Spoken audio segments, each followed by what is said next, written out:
یہ پہلے تو سینر صاحب آپ بتائیں، یہ آپ کے پارٹی کے اندر پہلے دھڑے بندی کی بات ہوتی تھی کہ میاں صاحب الگ ہے، شہباز شریف الگ ہے، نون میں سے شین نکل آئے گا، ساری چیزیں غلط ہو گئی. لیکن ابھی کی جو دھڑے بندی ہے یہ بڑی واضح ہے کہ ایک طرف وہ لوگ ہیں جو مذاکرات کرنا چاہتے ہیں، وہ 2 لوگ ہیں، چلیے 3 کہنے ہیں، اور باقی سارے وہ لوگ ہیں جو مذاکرات نہیں کرنا چاہتے، وہ تو ملٹری کورٹس کی بات کر رہے ہیں. کیوں؟ جی بسم اللہ الرحمن الرحیم. دیکھیں ہماری پارٹی جو ہے وہ ایک جمہوری پارٹی ہے. اس کے اندر جمہوری پارٹیوں کے اندر جو ہے وہ لوگوں کے مختلف رائے ہو سکتی ہے، مختلف معاملات ہو سکتے ہیں، کوئی ریجمنٹل معاملہ ہوتا نہیں ہے. اسی کے تناظر میں آپ اس معاملے رائے کو تو رکھیں. اندرونی طور پہ دی جاتی ہے نا سینیٹر صاحب، یہاں کھڑے ہو کے فلور آف دا پارلیمنٹ کے اوپر 9 مئی اور ملٹری کورٹس اور ابھی عشق کے امتحان اور ہیں، یہ والی سٹیٹمنٹس تو نہیں دی جاتی نا پھر. نہیں دیکھیں وہ تو ایک معاملہ چل رہا ہے نا، اس کو تو ظاہر ہے مطلب کہ وہ تو اپنے کنکلوژن کی طرف جا رہا ہے. اب اس کے اندر کیا ایویڈنس ہیں، کیا ٹیسٹیمنیز ہیں، جو کچھ وٹنسز ہوئے ہیں، وہ سارا کچھ ایونچولی وہ معاملہ سامنے آئے گا قوم کے، تو پھر اسی وقت ہی اس کے اوپر کوئی ایک حتمی رائے دی جا سکتی ہے. لیکن پرائما فیسی تو یہی لگتا ہے کہ اس کے اندر یہ لوگ انوالو تو ہیں. اچھا وہ انوالو ہیں، لیکن گفتگو بھی تو نواز شریف صاحب کر رہے ہیں نا. نہیں دیکھیں سیاست جو ہے نا اس کے اندر آپ دروازے گفتگو کے بند کرتے ہی نہیں ہیں. یہ سیاست دانوں کا لیڈران کیوں بند کروانا چاہ رہے ہیں؟ خواجہ آصف صاحب، احسن اقبال صاحب، حنیف عباسی صاحب، یہ کیوں چاہ رہے ہیں کہ دروازے بند کریں؟ یہ نہیں کہہ رہے کہ بند کر دیں، یہ تو 9 مئی کی بات کر رہے ہیں نا. بات یہ ہے کہ اگر ملک کو آگے لے کے چلنا ہے تو ایک دفعہ نہیں، پرائم منسٹر صاحب نے چارٹر آف ڈیموکریسی اور چارٹر آف اکانومی کی بات فلور آف دا پارلیمنٹ پہ یا حکومت میں سے تب کی، اپوزیشن میں بھی کی، پھر دوبارہ حکومت میں کی. تو یہ تو مطلب کہ ریکارڈڈ ہے نا یہ سارا معاملہ. لیکن اب کیونکہ دوسری طرف سے مثبت جواب نہیں آیا تو ظاہر ہے پھر حکومت جو اپنے معاملات جیسے لے کے مثبت جواب دے رہے ہیں زین قریشی صاحب یا ابھی بھی خان مہنا وانو پہ اڑے رہیں گے؟ بسم اللہ الرحمن الرحیم. آپ نے جو بات کی نا کہ نون میں سے شین نکل جاتی ہے، وہ آپ نے تجربہ کر کے دیکھ لیا، کوشش کی. مسئلہ یہ ہے کہ شین میں سے اگر نون نکلے تو شین کے پیچھے اپنے پاس کچھ بچتا نہیں ہے. تو جیسے ہمارا محور اگر عمران خان صاحب ہے، وہاں پر بھی پالیسی ڈیسیجن جو ہے میاں نواز شریف سے آتی ہے. اور رانا ثناء اللہ صاحب، نواز شریف صاحب کی نہیں میں حقیقت بیان کر رہا ہوں، اس میں تعریف کی کیا بات، حقیقت بیان کر رہا ہوں. اور رانا ثناء اللہ صاحب کو بھی اگر میاں نواز شریف نے اپوائنٹ کیا ہے، با اختیار کیا ہے، تو آپ کو نظر آتا ہے کہ جو یہ ہاکش گروپ ہے خواجہ آصف صاحب کا یا حنیف عباسی صاحب کا دیگر کا، they are clearly out of the know. ان کو پتہ ہی نہیں ہے کہ کیا ہو رہا ہے، فیصلے کہیں اور ہو رہے ہیں، مینڈیٹ کسی اور کو دیا جا رہا ہے. جہاں تک بات ہے ہماری، تو ہم تو پہلے دن سے ہمارا موقف بڑا ہی کلیئر رہا ہے، اور آپ کو پتہ ہے ہمارے موقف کا. ہم نے ایک رسپانسبل اپوزیشن کا رول ڈے 1 سے ادا کیا. ہم آج بھی اس ملک کے جس گمبھیر صورتحال میں ملک پہنچ گیا اس میں اپنے اپوزیشن کا رول ادا کرنا چاہتے ہیں. اتنی رسپانسبلٹی کا آپ نے مظاہرہ کیا کہ آپ نے آئی ایم ایف کو خط لکھ دیا، اتنی ذمہ داری کا مظاہرہ کیا کہ آپ نے اس ٹائم پہ بولا شوکت ترین صاحب جب آپ لوگ جا رہے تھے تب آپ لوگوں نے لیٹر لکھنا. تو رسپانسبلٹی تو نہ یاد لائے نا، سیاست چل رہی ہے ادھر سیاست کی بات ہی کرتے ہیں. دیکھیں ہم نے لیٹر کیا، پھر آپ بات کریں ہم نے لیٹر میں کیا لکھا تھا.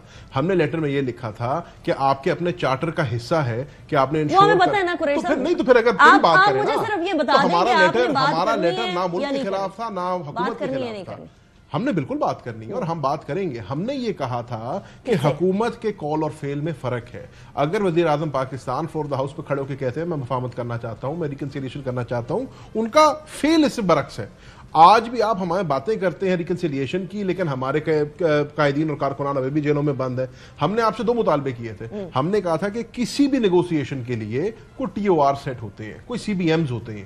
ہم نے کہا تھا ایک ہمارا 8 فروری والے الیکشن کے اوپر کمیشن بنا دیں، اس کی فیکٹ فائنڈنگ کرا دیں، اور ایک 9 مئی کا آپ کہتے ہیں اتنا بڑا ثانیہ ہوا، یقیناً بہت بڑا ثانیہ ہوا، تو اس ثانیہ کے اوپر بھی فیکٹ فائنڈنگ کر دیں. جو آپ اپنے پاس دبوچ کر بیٹھے ہیں سی سی ٹی وی فوٹیج اور شواہد، ان کو منظر عام پہ لے آئیں، ان کو کورٹس میں لے آئیں. جو لوگ نے کہا اس سے زیادہ کیا منظر عام پر لگنا. حنیف عباسی صاحب نے آج اتنی غیر سنجیدہ اور بے تکی گفتگو کی ہے کہ مولانا فضل الرحمان صاحب، بلوچستان کا بڑا میجر ایشو ہے ہمارے ملک میں ابھی. مولانا فضل الرحمان صاحب نے تقریر کی، عمر ایوب صاحب نے تقریر کی. ان کا حق بنتا تھا کہ وہ پہلی بات تو حکومتی فرنٹ بینچز پہ کوئی تھا ہی نہیں. عطا تارڑ صاحب کو چھوڑ کے ایک وزیر نہیں تھا قومی اسمبلی کے اندر اتنے میجر ڈیبیٹ کے اوپر. ان کا کام تھا اس ڈیبیٹ کے اوپر کوئی پازیٹیو ان پٹ دیتے. یہ کہانی جو ہے ملٹری کورٹس پہ لے گئے اور عشق کے امتحان ہمیں بتانے لگ گئے. ملٹری کورٹس کا فیصلہ آج بھی سپریم کورٹ میں ہے. پاکستان تحریک انصاف کا موقف پہ آج بھی ہے کہ سویلینز کا ملٹری کورٹ میں ٹرائل نہیں ہو سکتا. حنیف عباسی صاحب کون ہوتے ہیں کہ جی اندھے ہیں، یہ ہیں وہ ہیں؟ آپ نے ان کورٹ آف لا پروف کرنا ہے.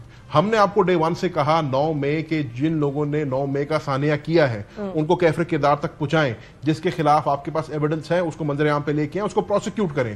ہمیں یہ یو کے کی جو مثال دیتے ہیں نا کہ یو کے اندر ایک ہفتے کے اندر بندے اریسٹ بھی ہو گئے اور ان کو انڈائٹ بھی نہیں, مجھے بالکل پسند آتا ہے. پسند اس لیے آتا ہے کہ بندے یہاں پہ بھی اریسٹ ہوئے ہیں, آپ نے انڈائٹ ہمیں بھی کیا ہوا ہے لیکن آپ ہمیں پروسیکیوٹ نہیں کر پا رہے ہیں, آپ کے پاس ہمارے خلاف ایویڈنس کوئی موجود نہیں ہے. تو ہم نے تو اپنا دفاع کرنا ہی کرنا ہے نا.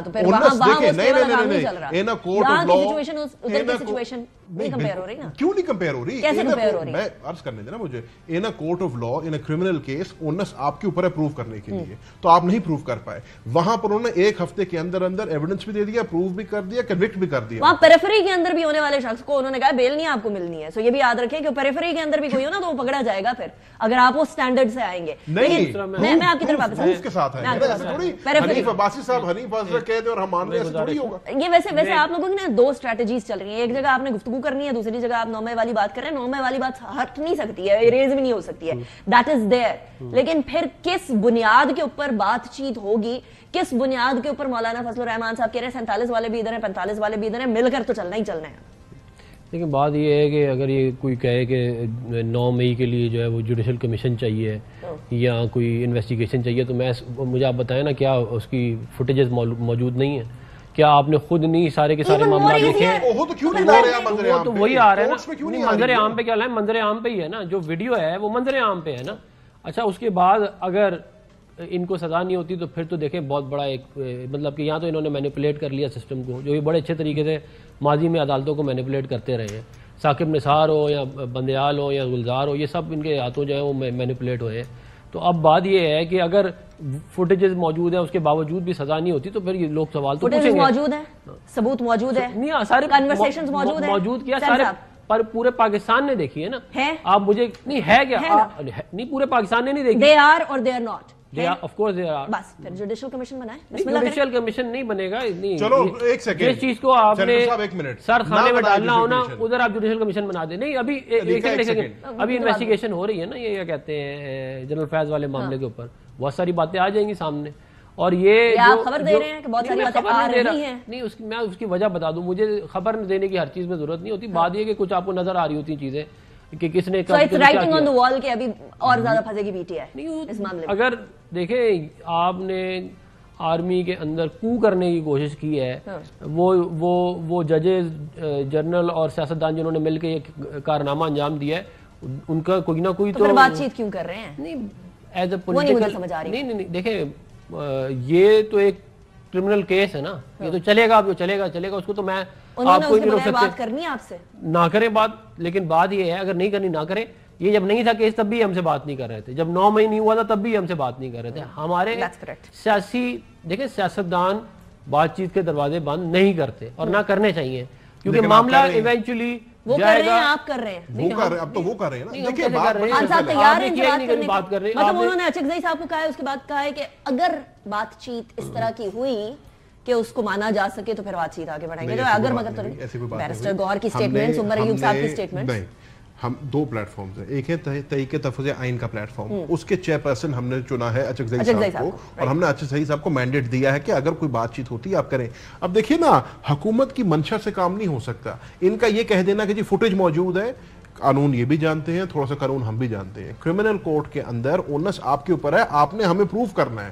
تو جو آپ کے پاس, میں نے فرض کریں میں مرڈر کمٹ کر دیتا ہوں, میں جا کے اعتراف کر دیتا ہوں کورٹ کے اندر کہ ہاں جی میں نے اس بندے کا مرڈر کیا ہے, جب تک آپ اس کو پروو نہیں کریں گے آپ مجھے اس میں انڈائٹ نہیں کر سکتے. اقبال جرم کی صورتحال ذرا پھر یہ نہ کہنا کہ منظر عام پہ ہر کسی نے دیکھا ہے. اگر منظر عام پہ اور ہر کسی نے دیکھا ہے تو ان کورٹ آف لاز کو آپ نے نہیں بنانا چاہتا, جوڈیشل کمیشن نہیں بنانا چاہتے, نہ بنائیں.